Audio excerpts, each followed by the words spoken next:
In terms of what is irremediable, careful consideration needs to be given about what this means in the context of mental illness. Irremediable, of course, cannot simply mean incurable, as many conditions in psychiatry and medicine are considered chronic and not curable, but things may be done to remediate or improve the situation.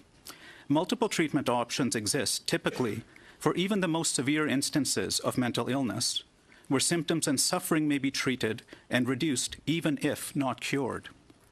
And as importantly, it's essential to remember the person is more than just their illness.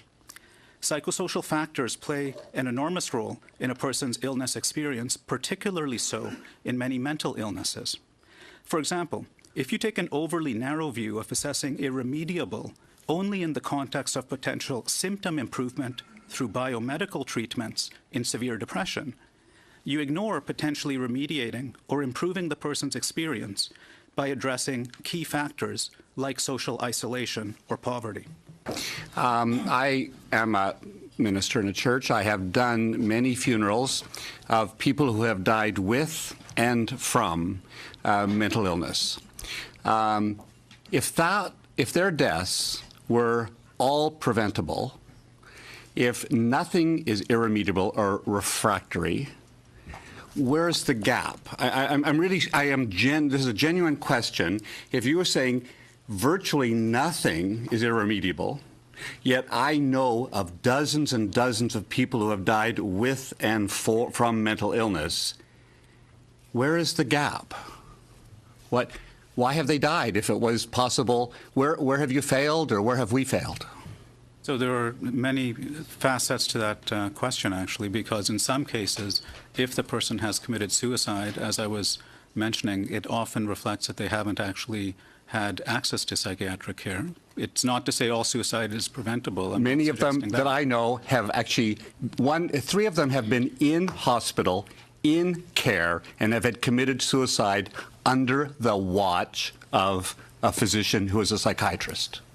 And as I said, I'm not suggesting that we're saying all suicide is preventable if someone is seeing a psychiatrist. That's not what I was saying. But when you're asking about you're asking a bit about what is the threshold of defining something as irremediable, in a way.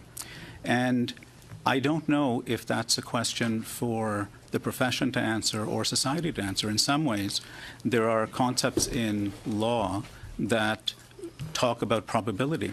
My clinical background was as a psycho-oncologist at Princess Margaret Hospital, Cancer Hospital.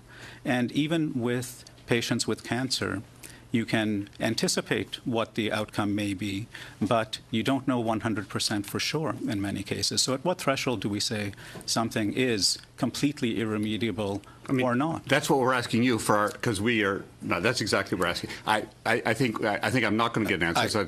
I don't have an answer for you on that right now. Okay, we have a statement, but not an answer. We have a statement from you that says nothing is irremediable, but not an answer on what the threshold would be.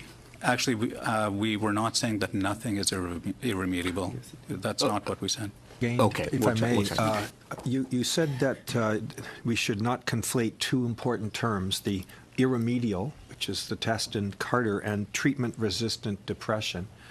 And I'm trying to understand, are there conditions that would mean that, I can't think of a scenario where a purely mental condition could meet the criteria in Carter. Because you say we shouldn't conflate those two terms. Are there irremediable psychiatric conditions that you can suggest that would meet the test? Standalone, no biophysical, just standalone psychiatric illnesses that would meet the test of irremediable?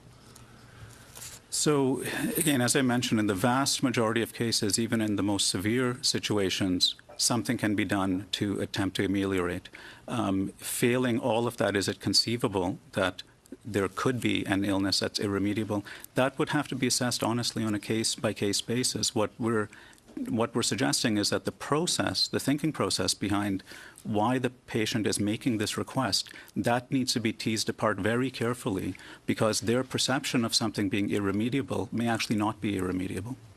Well, that's the problem. I'm having trouble thinking of a situation based on your testimony that would meet those very stringent requirements of irremediable. you know, it's challenging to say, I can't make a definitive statement that nothing ever could. I don't believe that anyone could say that. But I share your difficulty in thinking of many that would, if any. But I think it's not possible to say nothing ever could.